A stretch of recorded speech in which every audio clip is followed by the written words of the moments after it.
Olá pessoal, tudo bem? Vamos dar início agora à nossa quinta aula da unidade 2.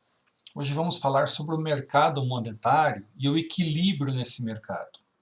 O equilíbrio no mercado monetário é chamado ou descrito por uma curva chamada curva LM. Portanto, se a gente está falando em mercado monetário, nessa aula nós vamos falar de oferta e demanda de moeda. A importância do mercado monetário está na definição das taxas de juros. Se você lembrar na aula passada, nós já incorporamos as taxas de juros no nosso modelo macroeconômico, na medida em que dissemos que uma parte do investimento é influenciada pelas taxas de juros. Lembre-se que o investimento que a gente está falando lá é um investimento em bens de capital, investimento que as empresas fazem, não que as pessoas fazem ao aplicar a sua poupança, certo? Nesse investimento produtivo, então, no sentido, de investimento em capacidade produtiva, em bens de capital, em plantas industriais, esse tipo de coisa, quanto mais elevada era a taxa de juros, menor seria o nível desse investimento, na medida em que esse investimento precisaria se pagar. E se a taxa de juros é muito elevada, isso se torna mais difícil. Muito bem. Já vimos uma relação chamada IS lá no mercado de bens, certo? Uma das condições para o equilíbrio, para que eu tenha produto de equilíbrio, é onde a demanda agregada iguala a renda ou o valor da produção, certo? Ou o produto da economia, certo? Aqui nós vamos, como a gente está falando de mercado monetário, a gente vai tratar de derivar, mostrar para vocês como surge a curva ou relação LM, que está ligada às combinações de taxas de juros e de nível de produto que vão fazer com que a demanda por moeda seja igual à oferta, certo? Para que a gente faça isso, a gente primeiro precisa definir, em termos bastante gerais, como se dá a demanda por moeda, certo? O que é a demanda por moeda? Pense no seguinte: para você comprar uma determinada quantidade de bens e serviços, você precisa, evidentemente, ter o dinheiro no bolso, certo? Então, as pessoas vão demandar uma quantidade maior de dinheiro à medida que a renda aumenta. Essa é uma situação. Outra situação é a gente também considerar que a demanda por moeda é uma demanda por saldos reais. O que é isso? Imagine você o seguinte: você quer sair um determinado dia à tarde e quer ter no seu bolso dinheiro suficiente para comprar um refrigerante. Se você acredita que esse refrigerante custa R$5, você vai levar R$5 no seu bolso. Se esse refrigerante aumentar de preço para R$10, para você comprar o mesmo refrigerante, você já precisa de mais moedas, precisa ter uma quantidade maior de moeda, certo?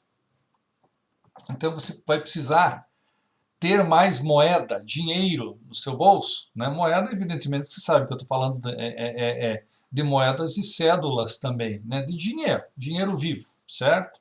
Então vai precisar ter mais dinheiro no seu bolso à medida que os preços aumentam, para você dar conta de comprar essas coisas, certo?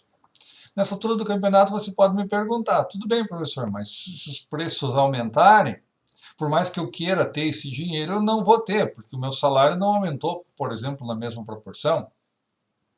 E você não está incorreto, né?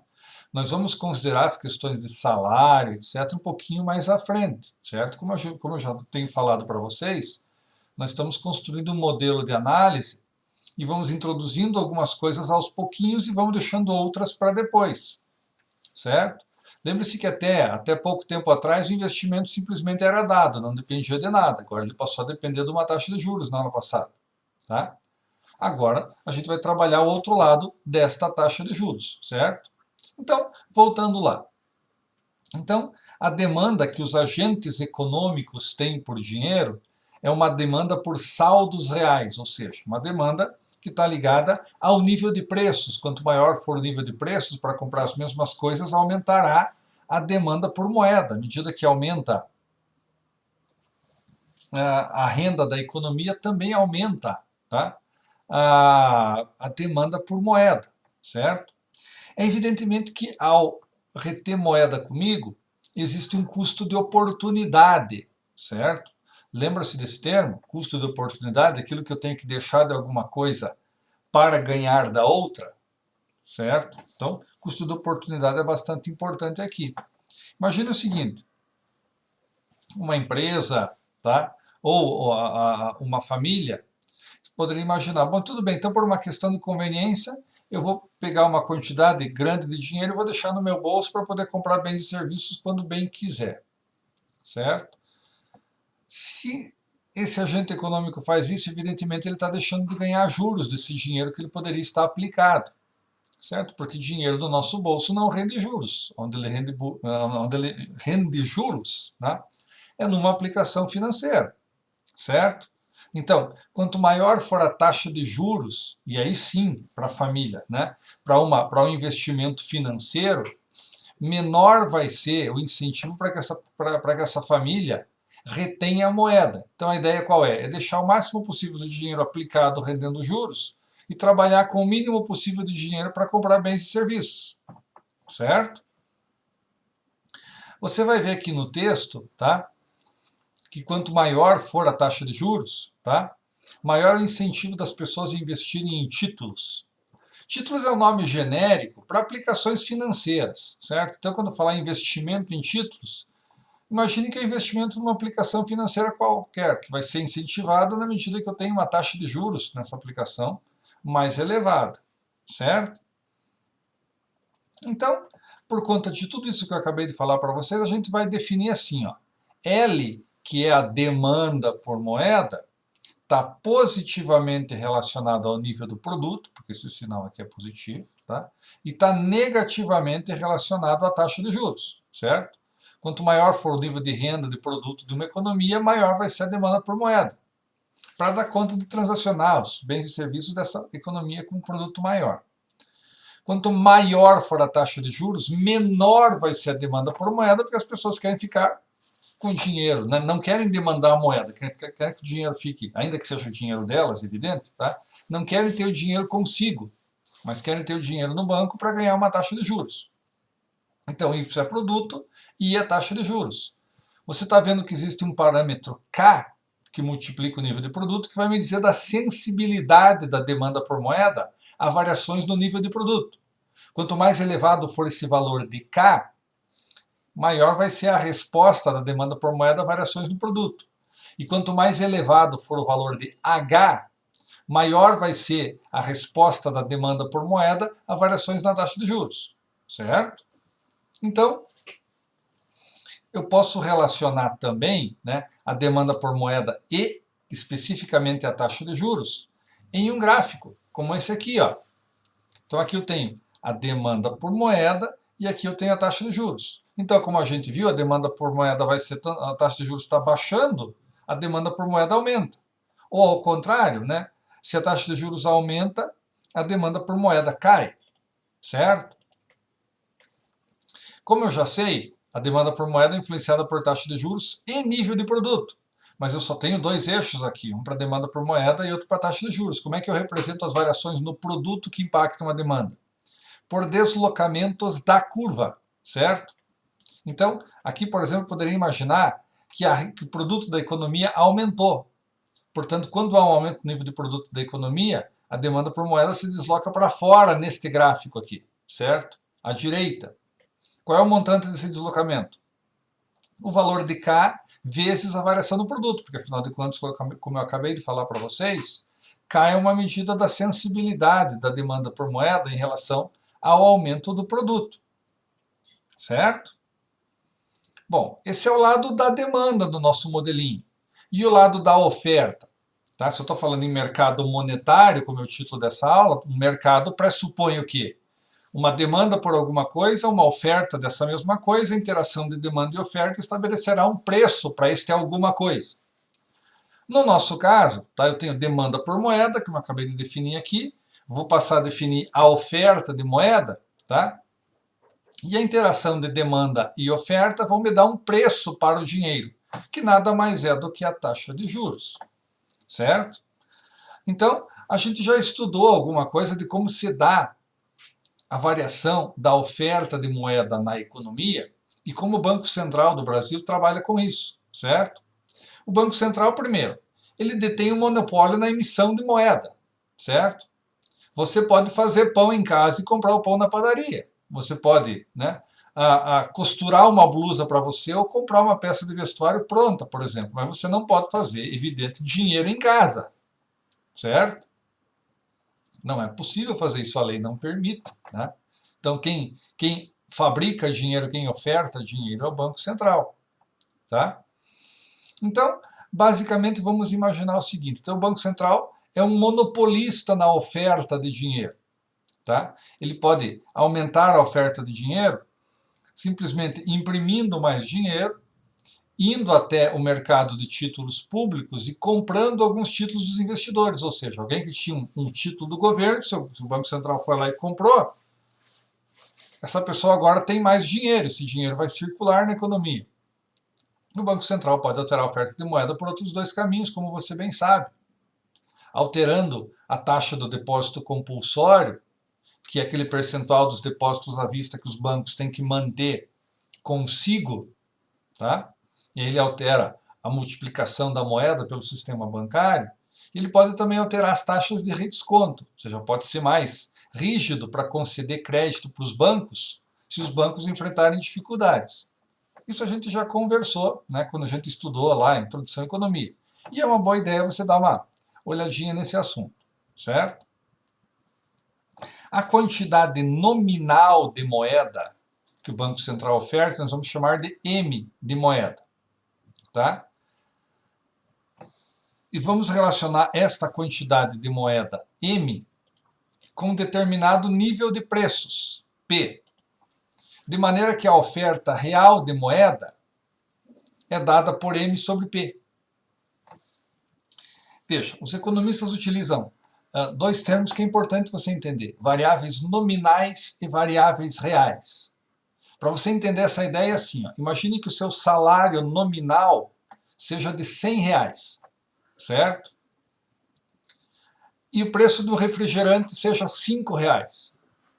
Então, com o seu salário nominal, você pode comprar 20 refrigerantes. Se ganha R$100, cada um custa 5, você pode comprar 20 refrigerantes. Agora imagine o seguinte, você chegou um determinado dia, seu patrão te chamou na sala e falou, olha, eu vou dobrar o seu salário. Você evidentemente ficou satisfeito. Agora veja o seguinte, imagine que seu salário dobrou de 100 para R$200 e agora o refrigerante também dobrou de 5 para R$10. Então, se você tinha 100 com refrigerantes a 5, comprava 20, agora você tem R$200 de renda, com refrigerantes a 10, você continua comprando os mesmos 20. Então, você teve um aumento nominal no seu salário de 100 para R$200, mas em termos reais, ou seja, quando você relaciona isso ao nível de preços, você simplesmente não teve aumento nenhum. Seu salário dobrou, mas o produto que você comprava também dobrou. Você não aumentou o seu poder aquisitivo, a sua capacidade de comprar bens e serviços se manteve a mesma, certo? Então, repare, se o governo, por intermédio do Banco Central, mantiver a quantidade, a oferta de moeda fixa e os preços subirem, na verdade o que vai estar havendo vai ser uma queda na oferta real de moeda, certo? Por outro lado, se os preços não aumentarem, ou se os preços aumentarem a uma determinada taxa de crescimento, e o Banco Central aumentar a oferta a uma taxa maior do que essa taxa de crescimento, aí sim ele está promovendo um aumento não só nominal, mas real da oferta de moeda, certo? Então, repare o que é que nós vamos fazer aqui, pessoal, tá? Para nós derivarmos a nossa curva LM. Aqui eu tenho taxa de juros e demanda por moeda. Aqui você viu, tá? É a curva, é a demanda por moeda, certo? A uma determinada taxa de juros, tá? Aqui uma outra demanda, um outro nível de equilíbrio, tá? Para uma outra, tá? Como está escrito aqui, ó, tá? Para um outro nível de renda, certo?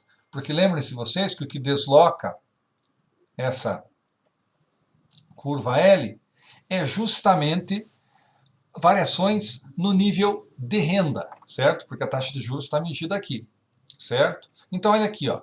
Para este nível de renda, que eu estou chamando 1 aqui, ó, Aqui eu tenho em azul a oferta de moeda, que como ela é dada pelo Banco Central, ela não muda com as taxas de juros, e tenho a demanda por moeda.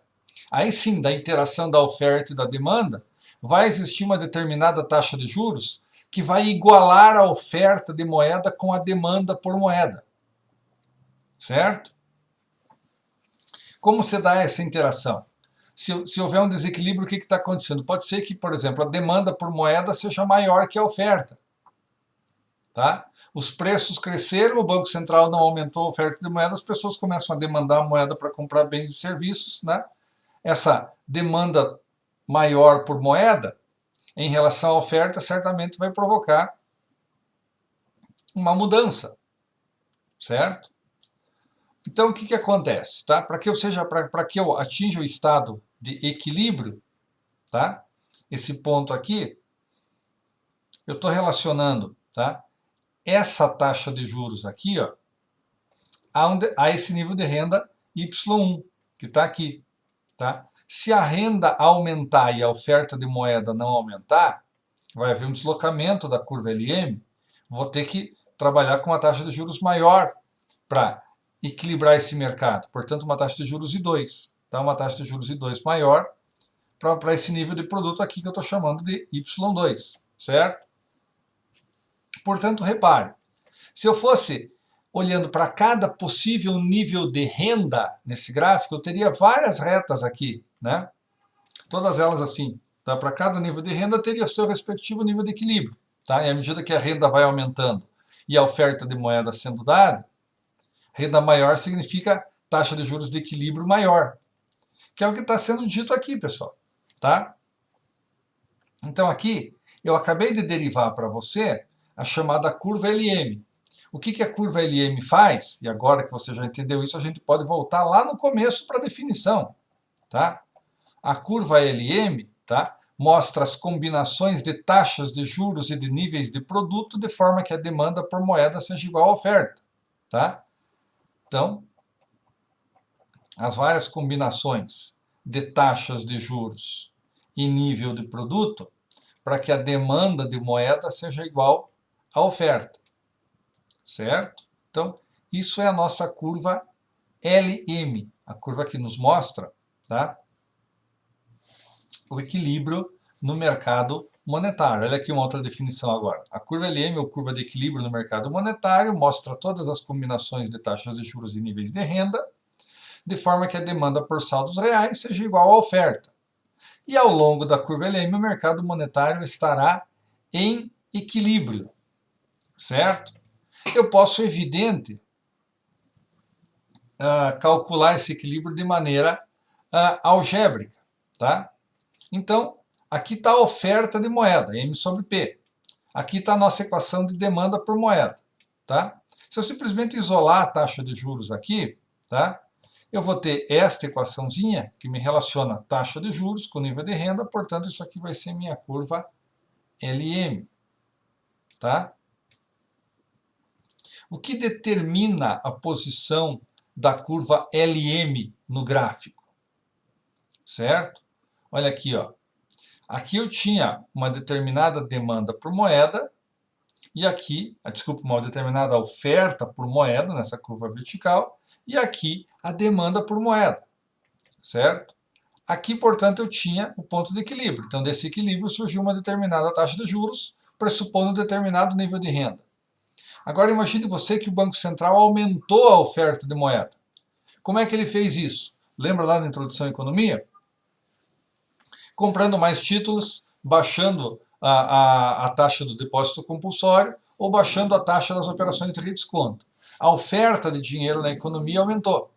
Certo? Se a demanda não se manteve igual, vai acontecer o que acontece em qualquer mercado. Se a oferta de um determinado produto aumenta, mas a demanda não, seu preço diminui. Qual é o preço que a gente está tratando no mercado monetário? Das taxas de juros. Certo? Então, quando há um aumento na oferta de moeda, há um deslocamento da curva LM para baixo, para a direita e para baixo, certo? Sai aqui de LM para LM linha. Veja que tem um tiquezinho ali no LM, tá? Da mesma maneira, se houver uma redução na oferta de moeda, eu desloco a curva LM para a esquerda e para cima, certo? Portanto, a posição da curva LM num gráfico vai estar ligada à política monetária de um governo, certo? Veja, quando a gente tratou lá da curva IS, nós vimos que a posição da curva IS era influenciada pela política fiscal do governo, sua política de gastos e de receita, via tributos. A posição da curva LM, ela é determinada pela política monetária do governo, certo? Se o governo vai colocar uma oferta maior de dinheiro, de moeda na economia, isso vai fazer com que as taxas de juros abaixem para um dado nível de renda. Se para esse mesmo dado nível de renda o governo reduzir a oferta de moeda, as taxas de juros aumentarão, certo? Então a posição da curva LM e os deslocamentos dessa curva se dão pelas opções de política monetária de um governo, tá? Então, nessas aulas, o que foi que nós fizemos? Derivamos o equilíbrio no mercado monetário, descrito por uma curva chamada LM. E vamos trabalhar mais com ela na próxima aula. Vejo vocês lá.